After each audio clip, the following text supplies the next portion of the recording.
परमेश्वर के नाम की स्तुति हो और उनके नाम की महिमा हो। परमेश्वर ने हमें एक और मौका दिया है कि हम परमेश्वर के वचन से सुन सके और वचन की सुनने के द्वारा अपने जीवन में हम लोग परमेश्वर के वचन के अनुसार हम चल सके। आज का जो वचन है वो भजन संहिता 103 उसका 12वां आयत, 13वां आयत और 14वां आयत हम लोग पढ़ेंगे। 103 भजन उसका 12, 13 और 14 उसमें से लिखा है। उद्याचल अस्त्याचल से जितना दूर है, उसने हमारे अपराधों को हमसे उतने ही दूर कर दिया है। जैसे पिता अपने बालकों पर दया करता है, वैसे ही यहोवा अपने डरवैयों पर दया करता है। और आखिरी आयत, क्योंकि वो हमारी सृष्टि जानता है, वो उसको स्मरण करता है कि मनुष्य मिट्टी ही है। परमेश्वर के नाम की स्तुति हो। यहाँ पे भजनकार हमें परमेश्वर के वचनों से हमें कुछ कुछ बातें हमें याद दिला रहा है। उसमें से सबसे पहला जो वचन जो आज हमने पढ़ा उसमें ऐसे लिखा है कि उद्याचल से अस्त्याचल से जितना दूर है, उसने हमारे अपराधों को हमसे उतने ही दूर कर दिया है। जब हम लोग नया जन्म पाते हैं परमेश्वर के आत्मा के द्वारा, परमेश्वर हमें इस संसार से हमें दूर नहीं करता है। हम इस संसार में ही हम रहते हैं, इसी संसार में मिलने वाले खाना को हम खाते हैं। परंतु बाइबल हमें बताता है कि परमेश्वर का कार्य हमारे जीवन में इतना बड़ा हुआ है कि हमारे पापों को जब हम अंगीकार कर कर हम उससे मन फिराते हैं और उससे हम दूर हो जाते हैं, तो परमेश्वर उन पापों को हमसे किस कदर हमसे दूर कर देता है।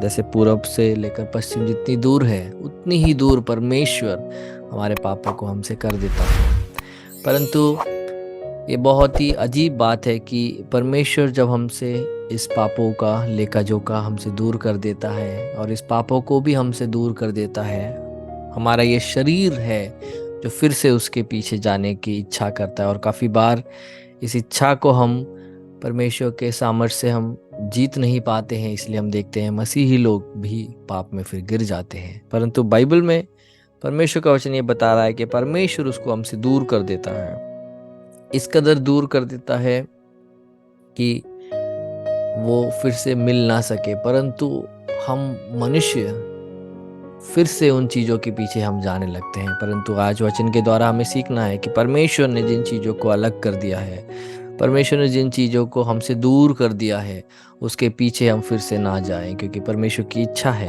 हम फिर से हम पाप की अधीनता में ना जाएं। क्योंकि बाइबल बताता है जो कोई पाप करता है वो पाप का गुलाम बन जाता है। परंतु अगर पुत्र तुम्हें आज़ाद करे तो तुम वास्तव में आज़ाद किए गए हो। तो क्योंकि हमें प्रभु यीशु मसीह ने आज़ाद किया है, फिर से बाइबल बताती है कि तुम बंधुआई के जुए में तुम फिर से ना जुड़ो, है ना। तो प्रभु ने हमें जिससे आज़ाद कर दिया उसमें हमें वापस नहीं जाना है।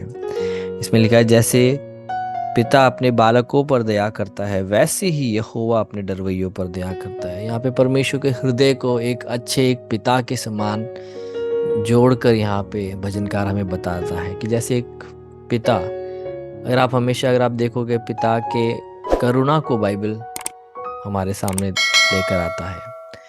और आपको ये समझने की ज़रूरत है कि परमेश्वर की जो करुणा है, परमे परमेश्वर से जो प्रेम रखते हैं, जो परमेश्वर से आदरपूर्वक भय खाते हैं, उनके प्रति परमेश्वर उसको दिखाता है ना।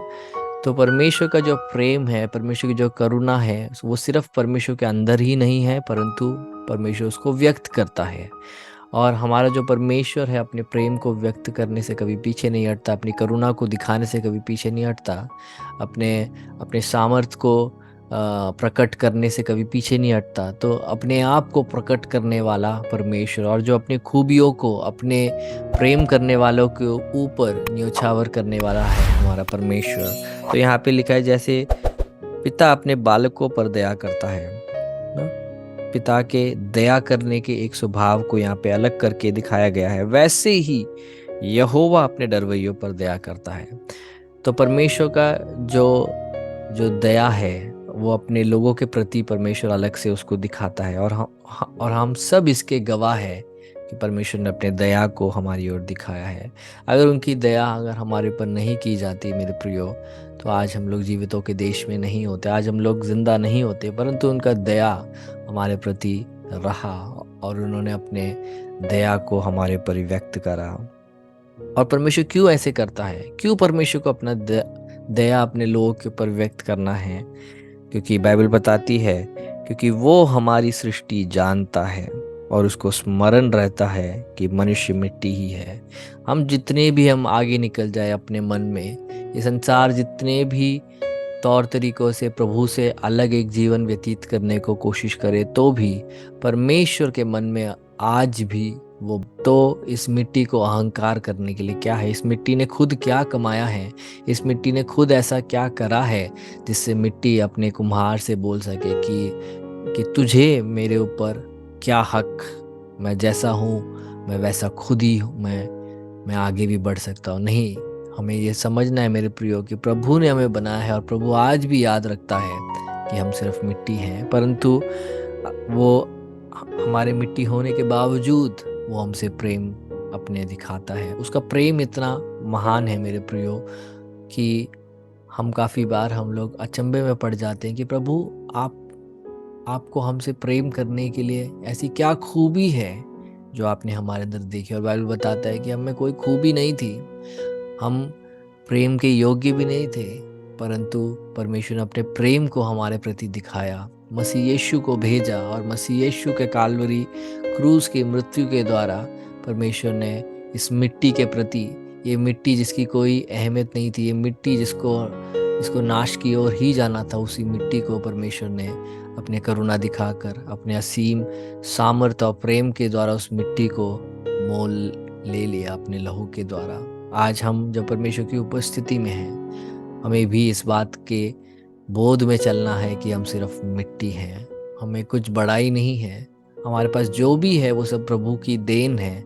तो अहंकार के लिए कोई भी मौका हमारे पास नहीं है। जब शत्रु लेके आए तो भी हमें हमेशा याद रखना है कि परमेश्वर जानता है हम कौन हैं। हम कुछ भी कर ले, प्रभु को पता है कि हम कैसे हैं। प्रभु को इस बात का अच्छे से ध्यान है कि हम कहाँ से बनाए गए हैं, तो अभी वो हमें मौका देता है इस मिट्टी के इस पुतलों को, हम जैसे लोगों को जो प्रभु के पास कभी भी अपने अच्छाई से नहीं आ सकते थे, अपनी प्रार्थना से नहीं आ सकते थे, अपनी धार्मिकता के साथ नहीं आ सकते थे, अपने अच्छे कामों के द्वारा नहीं आ सकते थे, उन सब को प्रभु ने एक मौका दिया कि हम उसके पास उसके पुत्र के लहू के द्वारा, यीशु मसीह के मृत्यु के द्वारा, यीशु मसीह के जीवन के द्वारा हम यीशु मसीह के हम बच्चे हम कहलाए जा सके। तो यहाँ पे ये वचन हमारे सबके हृदय में ये वचन बैठ जाए कि प्रभु हमेशा याद रखता है कि हम कौन हैं, हम मिट्टी ही है। तो मेरे प्रियो, अगर हम मिट्टी हैं बाइबल के आधार पर, ये हमारे अस्तित्व को ये बड़ा प्रभावित करता है जब हम इस बात को समझते हैं कि प्रभु के सामने क्या है। हम स्वर्गदूतों से नीचे बनाए गए हैं और प्रभु ने अपने स्वरूप में हमें बनाया है, परंतु पाप के द्वारा हमारा जो रूप बिगड़ गया था, बाइबल बताती है हर एक ने पाप किया है और परमेश्वर की महिमा से रहित है।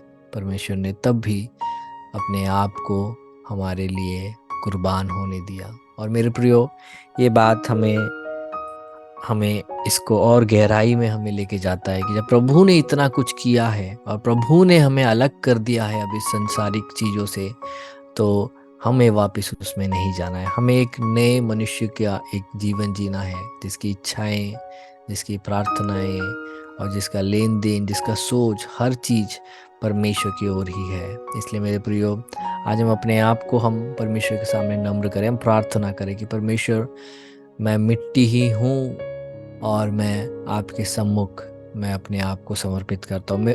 मुझको बनाए प्रभु, जिस रीति से आप चाहते हैं उस रीति से आप मुझे बनाइए। मैं अपने हिसाब से अपने जीवनों को बनाना नहीं चाहता हूँ, बट परमेश्वर जैसा आप चाहते हैं, क्योंकि अब मैं अपना नहीं हूँ, अब मैं आपका हूँ। मुझे आपने मोल लेकर, आपने बड़ी ही एक कीमत चुकाकर आपने मुझे अपना बनाया है। अब ये जीवन ये सब आपकी ओर मैं देता हूँ। इसलिए भजनकार के साथ आज हम मिलकर इस बात को हम समझ सके कि परमेश्वर अपने अपने डरवैयों के ऊपर, हम जो उसके ऊपर अपने आश्रय को लगाते हैं, उनसे अपनी करुणा दिखाता है, और ये करुणा हमें परमेश्वर के भय में बढ़ने के लिए हमें मदद करता है। हम प्रार्थना करें। पिता परमेश्वर, सुंदर अवसर के लिए धन्यवाद करते हैं परमेश्वर। परमेश्वर, हम आपके सामने अपने आप को नम्र करते हैं, और आपके वचनों से हम ये सीख में परमेश्वर हम लोग चलना चाहते हैं कि परमेश्वर, हम मिट्टी ही हैं, परंतु आपने हमसे प्रेम करा और आपने हमें अपना बनाया। उसी बोध में आपको महिमा देते हुए हमें जीने के लिए आप सहायता करें। सारा आदर्श, सारी महिमा, सारी प्रशंसा हम आपको देते हैं, और ये प्रार्थना विनती आपके पुत्र यीशु मसीह के नाम